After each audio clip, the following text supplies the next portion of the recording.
मैं अनिल कुमार शर्मा आपकी आवाज़ में आपका बहुत बहुत स्वागत करता हूं। मैं इस समय 28 वार्ड के समाज सेवी मिस्टर देवेश कोशी जी के पास आया हूं। मैं उनसे ये पूछना चाहता हूं क्या उन्होंने और उनके परिवार में, उनके घर में उन्होंने वैक्सीन लगवाई है या नहीं। सर, मैं आपका बहुत बहुत स्वागत करता हूँ। धन्यवाद सर, आपकी आवाज़ में आपका बहुत स्वागत है। सर, मैं ये जानना चाहता हूँ जो वैक्सीन चल रही है, जो कोरोना जैसी महामारी आई है, सबसे पहले तो मैं जनता से तो बाद में पूछता हूँ, आपसे पूछना चाहूँगा कि आपके और आपके परिवार में कोई ऐसा तो नहीं रह गया जिसने वैक्सीन ना लगवाई हो। जी नहीं, मेरी दोनों वैक्सीन लग चुकी हैं और मेरी पत्नी की भी दोनों डोज लग चुकी हैं। मेरे एक बेटे की दोनों डोज लग चुकी हैं। मेरे एक बेटे की एक डोज लगी है, एक डोज का भी समय उसका हुआ नहीं है। सर, एक जनता की तरफ से एक ऐसा सवाल आया है कि जो प्राइवेट अस्पताल है वहाँ पर एक महंगी वैक्सीन हो रही है, इसके बारे में आप क्या कहना चाहेंगे। देखिए अनिल जी, ये जो आपका सवाल है बहुत बढ़िया सवाल है। मेरा भी ये मानना है, क्योंकि मैंने खुद भी सरकारी वैक्सीन ना लगवाकर प्राइवेट हॉस्पिटल से तो वैक्सीन लगवाई थी।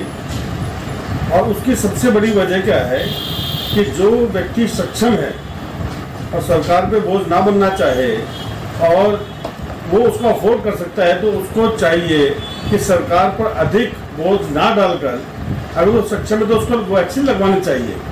परंतु इसके बीच में सवाल ये पैदा होता है कि सरकार या तो वैक्सीन फ्री में दे रही है, कोई 1 रुपया भी नहीं लग रहा, संसाधन जितने भी हैं वो उसको मुहैया करा रही है, दवाइयाँ मुहैया करा रही है, डॉक्टर मुहैया करा रही है और स्टाफ भी मुहैया करा रही है, बैठने उठने का स्थान मुहैया करा रही है। इसके विपरीत जो व्यक्ति खुद वैक्सीन लेकर लगवाना चाहता है, मैंने जो वैक्सीन लगवाई थी 250 रुपये की लगवाई थी और आज जो सुनने में आता है 1000, 1200, 1400, 16, 18, 2000 तक की वैक्सीन जो है लोगों के लग रही है। मेरा उसमें कहना केवल इतना है कि अगर वो वैक्सीन जब हमने 250 की लगवाई थी और प्राइवेट हॉस्पिटल में लगाई थी, तो मेरा मानना ये है कि उस दौरान भी उस डॉक्टर ने, उस क्लिनिक ने उसके अंदर कुछ ना कुछ चाहे थोड़ा कमाया जरूर होगा। मेरा कहना इसमें यह है कि आप जो लोग सक्षम है लगवा सकते हैं, तो जो भी कंपनी से आपको दवाई सरकार को जितने की मिलती है वो प्लस एक जायज हॉस्पिटल का जो भी बनता है वो लगाकर आपको वैक्सीन उस रेट पर उपलब्ध करवानी चाहिए, जो कि बड़ा नॉमिनल होना चाहिए। ऐसा नहीं, ठीक, ये अच्छी बात नहीं है कि या तो फ्री दोगे या बहुत महंगी। एक जायज हॉस्पिटल का जो भी बनता है वो लगाकर आपको वैक्सीन उस रेट पर उपलब्ध करवानी चाहिए, जो कि बड़ा नॉमिनल होना चाहिए। ऐसा नहीं, ठीक, ये अच्छी बात नहीं है कि या तो फ्री दोगे या बहुत महंगी दोगे। ये परंपरा ना तो अच्छी है और ना ही देश के लिए अच्छी है। मेरा सरकार से अनुरोध है कि उस दवाई को एक ऐसे रेट पर ला दें जिससे कि हर आम आदमी भी उसको सरकारी हॉस्पिटल में जाने के बजाय प्राइवेट अगर लगाना चाहता है तो उसको लगवा सकता है। ये भी देखो, हमारे देवेश कोशी जी ने जो जनता की आवाज़ है जो हमने देवेश कोशी जी के पास पहुंचाई है, ये सरकार तक यही पहुंचाना चाहते हैं। जो वैक्सीन 250 रुपये में आ रही थी उसको सरकार तक पहुंचाना चाहते हैं कि इतनी महंगी है, तो कुछ ना कुछ ऐसा रास्ता सरकार निकाले जो हर इंसान लगा सके उसे।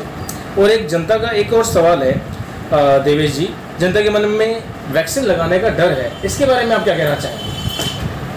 देखिए, वैक्सीन जो लगाने का डर है, लोगों ने तरह तरह की लोगों में भ्रांतियां हैं। कोई वैक्सीन को लेकर कुछ कहता है, कोई कुछ कहता है। मेरा मानना ये है कि वैक्सीन देश में कोई पहली वैक्सीन नहीं आई है। इससे पहले भी चेचक की वैक्सीन है, जहाँ कई प्रकार की वैक्सीनें जो है हमारे देश में चलती आई हैं और चलती रहेंगी आगे भविष्य में भी, क्योंकि बीमारी रहेगी तो वैक्सीन भी चलेगी। बिल्कुल। मेरा कोविड की बीमारी के मामले में जो वैक्सीन आई है उसके बारे में विशेष रूप से कहना ये है कि इस वैक्सीन की शुरुआत जो हुई थी, वो जो हमारा मेडिकल स्टाफ है उनसे इसकी शुरुआत हुई थी। जो डॉक्टर हैं, जो नर्स हैं या उनका जो स्टाफ है, सबसे पहले उनको वैक्सीन ही लगाई गई। उसके बाद जितने भी सरकारी लोग हैं उनको ये वैक्सीन लगाई गई। उसमें चाहे पुलिस फोर्स हो, चाहे उसमें सफाई कर्मचारी हों, या उसमें कोई भी फ्रंट वॉरियर्स हों, जो भी लोग ऐसे थे जिनका डायरेक्ट कनेक्शन कोरोना के मरीजों से था, उन सबको एक वैक्सीन लगाई गई। मेरा इसमें कहना केवल इतना है कि अगर ये वैक्सीन कोई खतरनाक होती या इसके कोई प्रभाव उल्टे पड़ते, तो मेरा कहना ये कि जो डॉक्टर है, जो मेडिकल स्टाफ है, वो इस वैक्सीन को कभी नहीं लगवाता। सबको उसके परिणाम और दुष्परिणाम अगर होंगे तो सबसे पहले उस मेडिकल वाले लाइन आदमी को पता होंगे जो उस फील्ड में जुड़ा हुआ है। तो मेरा कहना केवल इतना है कि जब पूरा देश, पूरा विश्व इस वैक्सीन पर भरोसा कर रहा है, तो आपको भी भरोसा करना चाहिए। और बड़ी मोटी सी, बड़ी देसी भाषा में बात कहना चाहूँगा कि कोई 1000 साल की उम्र लेकर कोई नहीं आया है। अगर आप जनता पर, अपने डॉक्टर पर, अपने वैज्ञानिकों पर, अपने सरकार पर भरोसा नहीं करें, दुष्परिणाम अगर होंगे तो सबसे पहले उस मेडिकल वाले लाइन आदमी को पता होंगे जो उस फील्ड में जुड़ा हुआ है। तो मेरा कहना केवल इतना है कि जब पूरा देश, पूरा विश्व इस वैक्सीन पर भरोसा कर रहा है, तो आपको भी भरोसा करना चाहिए। और बड़ी मोटी सी, बड़ी देसी भाषा में बात कहना चाहूँगा कि कोई 1000 साल की उम्र लेकर कोई नहीं आया है। अगर आप जनता पर, अपने डॉक्टर पर, अपने वैज्ञानिकों पर, अपने सरकार पर भरोसा नहीं करेंगे, तो मेरा मानना है कि आपको इस देश से प्यार नहीं है। देवेश जी ने बहुत अच्छी बात बताई है, इसके बारे में हर सवाल का सही सही जवाब बताया है। जो जनता की सवाल थी उसका पूरा जवाब सही तरीके से दिया है। जनता के मन में कोई बात थी, कोई डर था, वैक्सीन महंगी थी और वैक्सीन उनके घर में लगी नहीं लगी, हर बात का सही तरीके से जवाब दिया। तो एक और सवाल है जो जनता की तरफ से है देवेश जी, एक और आखिरी सवाल कहना चाहूँगा आपसे कि स्लॉट बुक करने में हमारी जनता को बहुत ज़्यादा परेशानी आती है, इसके बारे में आप क्या कहना चाहते हैं? ये आखिरी सवाल है। देखिए, बिल्कुल ठीक कहा आपने। मैंने अपने जब दोनों बच्चों का लगवाना था, कि हमारा शुरुआती दौर में लगा था, उस समय वैक्सीन अवेलेबल थी और लोग बल्कि उस समय तो लगवाने में घबरा ज़्यादा रहे थे, वैक्सीन ज़्यादा थी।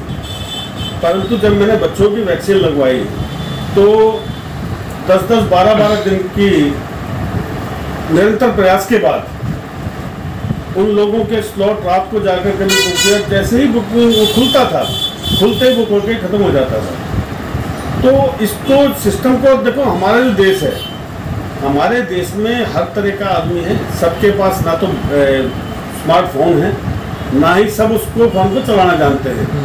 इस प्रक्रिया को अगर सरकार चाहती है कि हर व्यक्ति को वैक्सीन लग जाए, उसके लिए इसको बड़ा आसान प्रक्रिया कोई ऐसी करनी पड़ेगी, क्योंकि बड़े बड़े समझदार लोग सरकार में बैठे हैं, उनको प्रक्रिया को इतना आसान कर देना चाहिए कि आम मजदूर भी जाकर उस वैक्सीन को लगवा सके। इसमें सरकार को थोड़ा ध्यान देना होगा। ये जो प्रक्रिया है स्लॉट बुक करने की, वो हर आदमी के बस की नहीं है, ना तो सक्षम है और ना उस बात को जानता है। हमारे देवेश कौशिक जी ने बहुत अच्छी बात की है और सरकार से निर्दम प्रयास करने की कोशिश पे लगे हुए हैं, कर भी रहे हैं कि जनता की पूरी बात सरकार तक पहुंचाई जा रही है। और मैं यही कहना चाहूँगा, आप हमेशा जब भी कहीं बाहर जाते हैं हमेशा मास्क लगाएं और हमेशा अपना ध्यान खुद रखें और दूरी बनाकर चलें, क्योंकि आप हैं तो आपका परिवार है। आपकी आवाज़ में आपका बहुत स्वागत करता हूं और इसे लाइक करें, शेयर करें, जितना हो सके अपने आप को बचा के रखें। आपको 15 अगस्त की बहुत बहुत शुभकामनाएं।